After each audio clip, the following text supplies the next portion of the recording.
home studio tayo dahil gumawa siya ng isang malupitang Skibidi Toilet Multiverse mga tropa. Panoorin natin to. Let's start. Dito mga tropa, makikita nyo, magkakampen na si Titan Cameraman at si Titan Speakerman. Pero, makikita nyo dito, ang UFO Skibidi Toilet ay kinuha na ang mundo. At ang lupit ng kapangyarihan niya dahil napapadisappear niya ang mga cameraman or speakerman mga tropa. Ngayon, havoc na dito sa universe na to kasi kaya niyang patigilin ang Skibidi Toilet, ang cameraman at ito na ang Parasite Skibidi Toilet para kontrolin si Titan Upgraded Cameraman. Oh my goodness. Una pa lang parang all hope is lost na. At nakita nyo ba yung ginawa niya? Si Titan Cameraman ay kinuha niya ang isang sharp object at sinaksak niya sa sarili niya para hindi makontrol ng Skibidi Toilet ang kanyang katawan. Napaka-chad talaga. At si Speakerman to the rescue pero parang kukunin yata ulit siya. Ayan, nakikita nyo na parang linabanan niya ang Skibidi Parasite pero nakontrol na yata siya ng Skibidi Parasite mga tropa. Hinabol ni Titan Speakerman si Titan Cameraman kasi kailangan na kailangan si Titan Cameraman sa laban na ito. So anong mangyayari?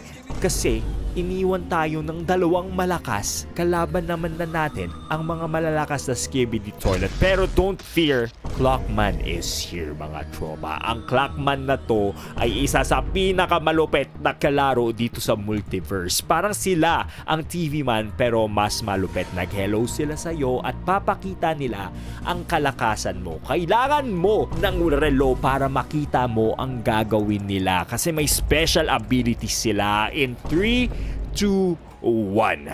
Eto na. Ano kaya ang mangyayari sa clock? And this is it. Pansit.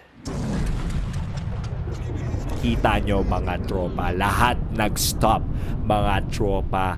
Kaya kailangan natin ng relo para makagalaw pa rin tayo kahit na mamanipulate niya ang time mga dre. Yes, ayan o, binibigyan nila ng relo para makagamit sila, makagalaw-galaw sila habang nakatigil mga tropa. This is the ultimate superpower dito sa Skibidi Multiverse mga tropa. Now, which is very chat-like. Ngayon, nilagyan nila lahat ng bomba at pinasabog lahat ng Clockman na to. At napakaangas pa nung pagkasabok ng Clockman, makikita nyo ang may hat ng Clockman parang maestro. Wow! Ang angas talaga nitong Skibidi Toilet Multiverse na to.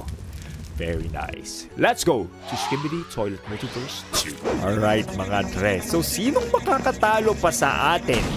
Parang wala na. Kahit na malaki ang Skibidi Toilet na yan, kailangan lang hintuin ng oras. At siya lang, etong parang Big Clockman, siya lang ang nakakamanipula ng oras. Yo, yes? So parang may 5 seconds tayo na para tumigil mga tropa. Hindi ko pa alam kung anong superpower nito, pero ayan na. Minamanipulan na ulit nila ang oras. At ito na parang 5 seconds nga ang manipulation ng time na yon. And then, yes.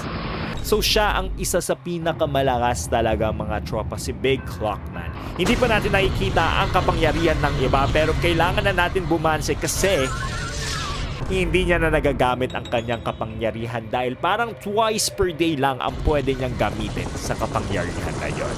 Alright, let's do it mga tropa. Ngayon lumipad tayo. Ayan, ang lupit to. Hindi ko alam kung ano nangyayari. Okay, mabagal. At tinuturuan niya lang. Hindi ko nagawa yan. Okay, so pumunta na tayo sa Clockman base, mga tropa. So, hello. At tinuturuan niya lang. Hindi ko nagawa. Ayan, ang lupit to. Hindi ko alam kung ano nangyayari. Okay, mabagal. At tinuturuan niya lang. Hindi ko nagawa yan. Okay, so pumunta na tayo sa Clockman base, mga tropa. So, hello. At ang malulupit dito, sila ay nagmamanipula ng oras. Tingnan mo to namatay ng Rose and aayusin niya ang Rose mga dre. So parang siya yung speakerman dito. At itong Clockman naman, siya ay si cameraman. Tingnan mo yung ganawa nila. Hindi ko alam lang yan. So siya si Kukuman siguro. At ito naman si Elderman, may Morse code. At ano nangyayari? Hindi ko alam. Ayan si Alarm Man. Okay.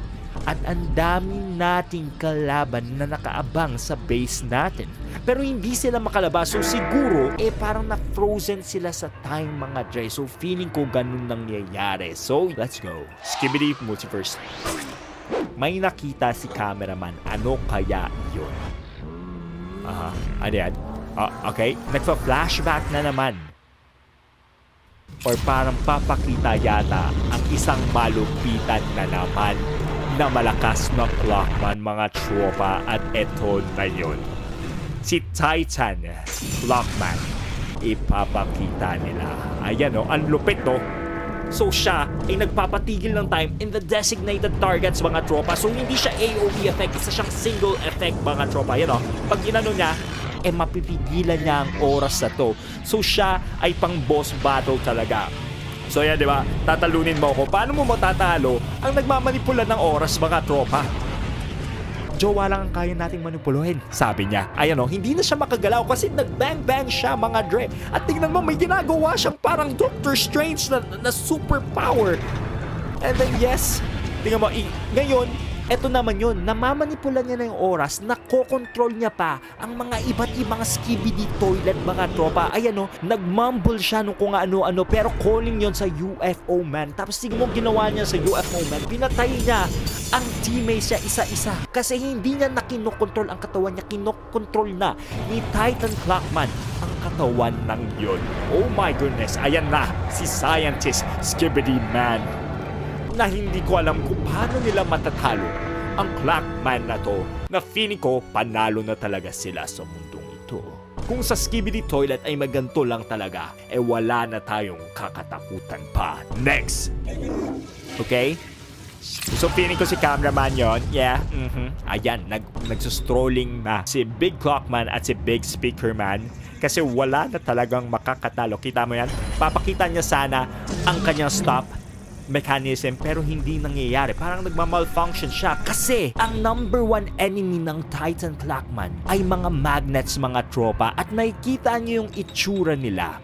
Ang magnets na to ay parang samurai mga Dre. Very nice. Ngayon si Speakerman na lang kailangan tumulong sa kanya at kailangan niya talunin ang magnet na to para makas-manipulate time ulit ang mga Big Clockman na to. Very nice. Hindi ganon. Very nice sila. Ayan. Umiikot sila kasi merong Titan Magnet Man mga tropa. Nakakalaban na sa mga Clockman na to. Tingnan mo ito. Kawawang kawawa siya. Kasi ibig sabihin full of metal ang katawan niya. Namatay siya mga Dre. At walang magagawa kasi ang laki-laki niya. Pero buti na lang nandito na ang ating bida na si Titan Clockman mga tropa. At meron siyang dalawang tuples na aatake dun sa kay Titan Magnet Man. Ayan, hindi siya makapaniwala na ganun ang kalaban niya. May mga UFO man pero walang kwenta yan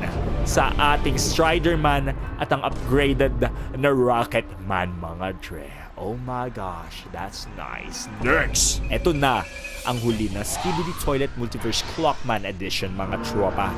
Ang makikipag-away na si Titan Clockman at si Titan Magnet Man mga Dre. Ayan o, naapektuhan pa rin siya sa time gun niya at nakalagay dito that TSM is back to the headquarters. Subject is injured but able to fight. He is safe now. TSM, ibig sabihin Titan Speaker Man. So nakabalik na raw si Titan Speaker Man. Pero kung matandaan nyo sa episode 1 ng multiverse na to, si Titan Cameraman ang namanipulan nila. So dito, nagbago mga tropa. Paano kung si upgraded Titan Man ang nakuha ng Parasite Skibidi Toilet mga tropa? Ayan na ang epic laban mga Dre. May AoE effect rin siya pero parang 1 second lang makikita mo. Or ewan ko, nagmamalfunction yata ang time manipulation niya. At alam naman natin na si upgraded cameraman ay sobrang lakas talaga. Pero matatalo kaya ni Titan Clockman itong si upgraded cameraman?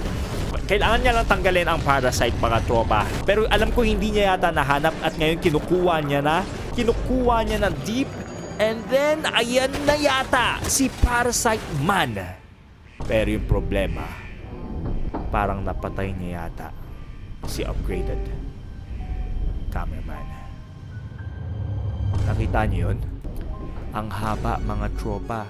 So sa multiverse, hindi lang siya nakakabit dito. Talagang kinukuha niya ang buong ulo mo. This is his tongue, the parasite skibidi toilet. At ito ang head ni Titan upgraded cameraman. Dalawa lang yon. At nakita nyo na wala ang glow niya. So ibig sabihin, pinatay siya ni Titan Clockman. So dalawa lang yon mga tropa. Fake ba si Titan upgraded cameraman? Yun ba ang pinatay niya pero fake? Or pinatay niya talaga? Hindi na natin makikita si Titan upgraded cameraman. Oh my goodness. At mga tropa, dito na nagtatapos sa ngayon ang Skibidi Toilet Multiverse ni Dom Studio mga tropa. At kung nagustuhan ang video mga tropa, huwag niyo kalimutan mag-like, share, subscribe. So,